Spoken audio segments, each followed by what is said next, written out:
From the first day of flight school in Florida to where I am now as an airline captain, it took me 9 years to learn these lessons. Flying isn't just an easy part. It's decisions around financial, timing, lifestyle that I wish I knew before I signed up. There's no perfect timing. There's no perfect timing for anything. There's no early starts and there's no late starts. There's no perfect timing.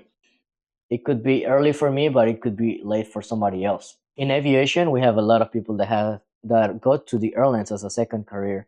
And of course, it takes them longer, but that's how it's meant to be. Just go for it. I wish I knew that the cost is actually higher than I expected. Training costs is one thing.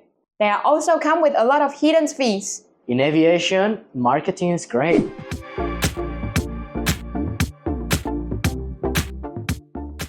Oh wow, that sounds like a deal. Guess what? That's just like a perfect example. If you don't repeat any lessons, if you don't eat food, if you don't live in this earth, and then you just survive somehow for 5.5 months in the middle of nowhere. All right. What are we talking about? Expenses such as? Living expenses, your check ride fees maybe, and lesson that you're repeating. You need a car, you need a housing, you need food, and they are not so cheap. And then when we talk about check rides, a check ride is an exam that we take with the FAA. Yes. And you might think like, oh, an exam, it could be like $100. No, they could go up to, or more than $1,000. No, right now they are more than $1,000 per exam. And then if you fail, guess what? Second time, second thousand.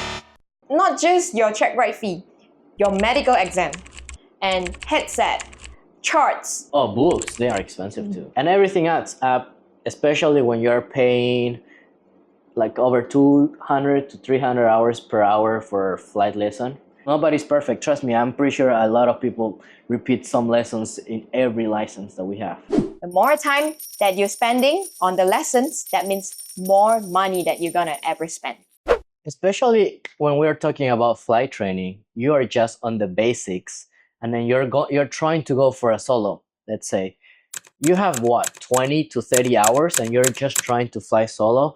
But if you don't have that proficiency of flying every day, you're gonna lose it very fast until you completely do it right for months or years.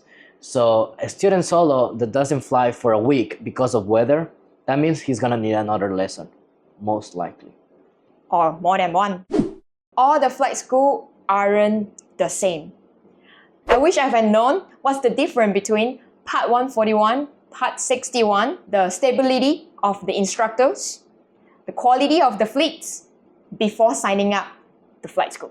That's very important because when you're just starting, you want to make aviation as a career, you want to fly every day or as much as you can. I wouldn't say 2 times per day, but I would say at least every day. You want to have instructors available, airplanes available, and you want to be able to fly at least 5 times a week. If you don't do that and you are not able to find an instructor to fly with you every day, you're gonna lose proficiency again. Money again to repeat lesson or extra lesson. Part 61 and 141 is very important, depending on what's your goal, depending on how are you taking training, so you can adjust your training to your own necessities.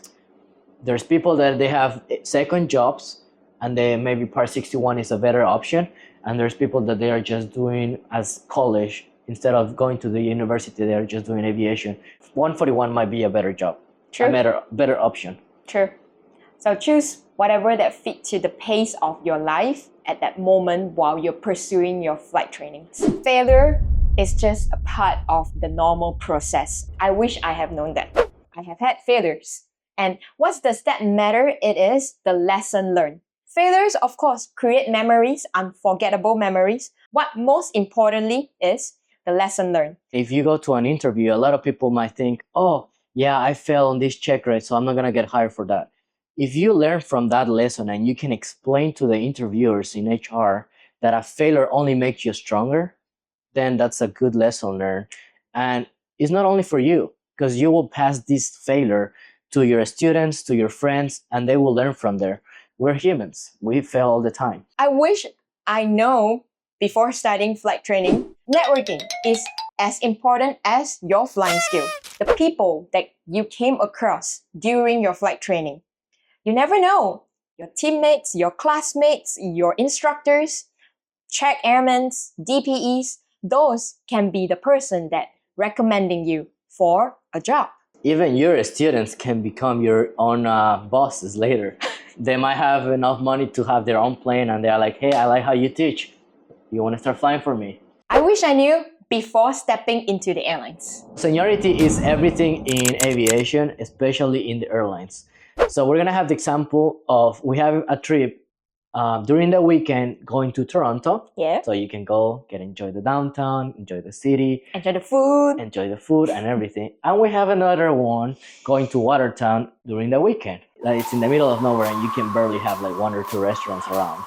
Seniority is everything because the more senior is gonna be able to choose the trip that he wants or the pilot wants. And then the junior one is just gonna take whatever it's over, whatever is left over in the schedule. We're not talking about only overnights, but we're talking about days of the week that you wanna work, how many days of the month you wanna be off. And a little bit of everything depends on your seniority. A little bit hard on us is if we are put on reserve. So what's the reserve pilots means? Means you are pilots on standby. So whenever the company needs you, then only you will get on duty, get called.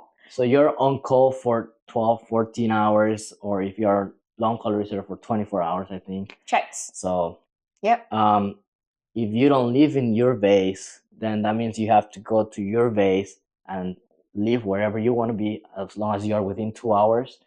And that's exhausting because you don't have a place to stay, and then you don't have you have to travel there too just to be on call. Yeah. And who knows what are you doing. Some people, they find it cool because they just have a crash pad, they get a car and they just start traveling around because they are not getting called. But then sometimes it just gets tired. Being on call for 3 days, it's like sometimes it's like, wow.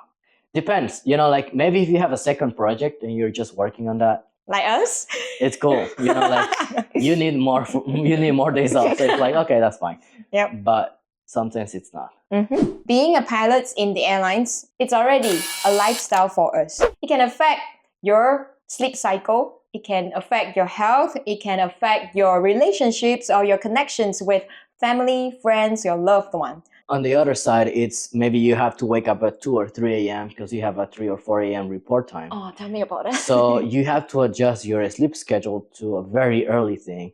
So they're like, oh, what are you doing? I'm like, sleeping. It's already 7 or 8 p.m. I'm like, I gotta go to sleep now. And they're like, what? I'm like, yeah, I gotta wake up tomorrow at 3 a.m. Sorry, good night. Yeah. And also your days off are not the normal weekends off. So schedules could be totally different. I'm from... One time I heard Christmas is on the 15th of December. Yeah, you celebrate everything. We just change it a little bit, but it works. Hey, I like that one. Maybe flying in the airlines isn't always the dream that we have imagined. The fun part of flying is just the small part. And most days it feels like work. But just like any career, whether you are a teacher, bury down yourself into your paperwork, dealing with admin, or you're a chef that should be cooking, but instead of that, you're running in and out throughout the busy kitchen. Passion comes with challenges.